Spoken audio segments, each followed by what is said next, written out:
wabarakatuh. Perkenalkan, nama saya Andi Muharram. Saya kelas 12 TK SDH atau kelas 12 Konservasi SMK Kehutanan Negeri Makassar. Saya akan menjelaskan dua materi pada kesempatan yang berbahagia ini. Yang pertama adalah materi kategori status konservasi berdasarkan IUCN, dan yang kedua adalah materi yaitu kategori konservasi berdasarkan status. Jadi langsung saja ke materi pertama, yaitu kategori status konservasi berdasarkan IUCN. Jadi kita pertama-tama harus mengetahui IUCN itu apa. Jadi IUCN itu merupakan suatu organisasi antar bangsa yang beranggotakan negara-negara, organisasi non-pemerintah, lembaga-lembaga peneliti, dan badan-badan pelestarian alam di 120 negara di seluruh dunia. Jadi terdapat 9 kriteria. Jadi 9 kriteria tumbuhan dan satwa liar yang dilindungi.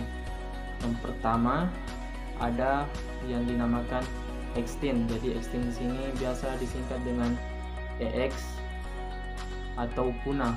Jadi pada status konservasi extinct ini telah diyakini bahwa spesies terakhir pada suatu satwa atau tumbuhan telah dinyatakan mati atau tidak ada di dunia ini. Yang kedua adalah extinct in the wild. Jadi extinct in the wild ini merupakan status konservasi yang diberikan kepada satwa yang punah di alam liar. Jadi tumbuhan dan satwa liar ini telah diyakini punah di alam liar, namun pada tempat tertentu seperti penangkaran mungkin masih ada, tapi pada bagian atau punah di luar penangkaran. Selanjutnya yang ketiga yaitu critical endanger. Critical endanger ini biasa disingkat dengan CR atau kritis. Jadi pada status konservasi yang diberikan oleh spesies diyakini memiliki risiko kepunahan dalam waktu yang akan datang atau dalam waktu yang dekat, seperti harimau Sumatera dan sebagainya. Yang keempat adalah endanger atau biasa disingkat dengan EN, yaitu terancam punah. Jadi status konservasi yang diberikan oleh spesies yang diyakini akan punah di alam liar dalam waktu yang dekat. Jadi perbedaan antara endanger dengan critical endanger ini, kalau endanger itu akan punah baik di penangkaran maupun di alam liar, sedangkan endanger itu hanya di alam liar. Jadi kemungkinan besar seperti itu.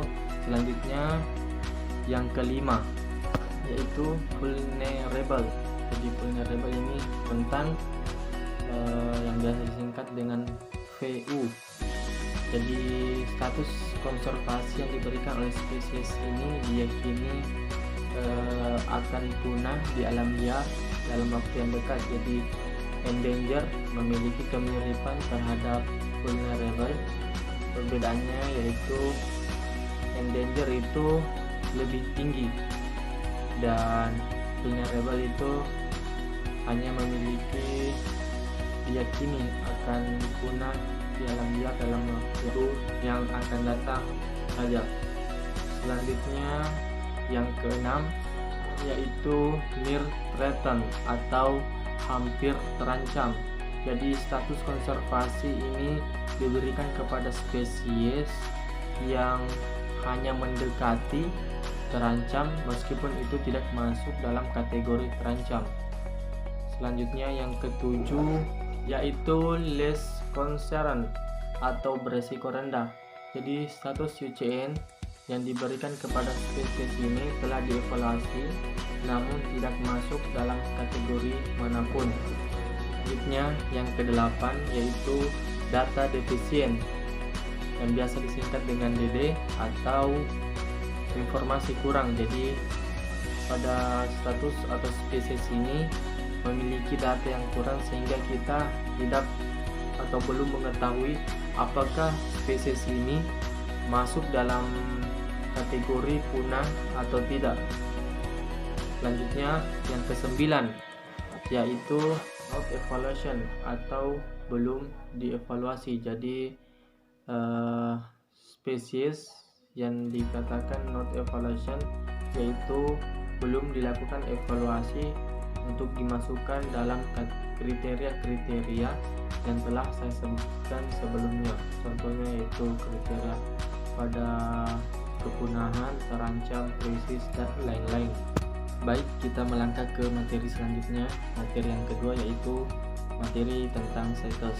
Jadi pertama-tama saya akan menjelaskan CITES itu apa dan kriteria terhadap CITES. Jadi CITES itu merupakan suatu konvensi internasional mengenai perdagangan hidupan liar yang dibentuk dengan tujuan untuk mengontrol perdagangan hidupan liar dalam tingkatan global. Jadi pada kriteria CITES ini terdapat 3 golongan untuk tumbuhan dan satwa liar yang dilindungi. Yang pertama adalah Appendix 1. Jadi Appendix 1 ini semua tumbuhan dan satwa liar jumlahnya di alam sangat sedikit, dikhawatirkan akan punah dalam waktu yang dekat. Jadi perdagangan komersial tumbuhan dan satwa liar yang tergolong dalam Appendix 1 perdagangannya tidak diperbolehkan sama sekali. Selanjutnya yaitu Appendix 2. Jadi di Appendix 2 ini tumbuhan dan satwa liar yang pada saat ini tidak tergolong dalam terancam punah. Namun jika perdagangannya tidak terkontrol maka dikhawatirkan akan punah. Jadi pada perdagangan komersial untuk Appendix 2 ini diperbolehkan, namun harus ada pengontrolan oleh pihak negara yang bersangkutan.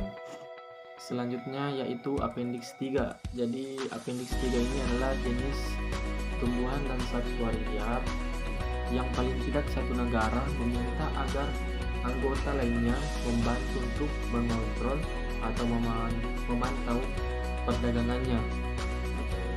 Mungkin sekian dari materi yang sempat saya sampaikan.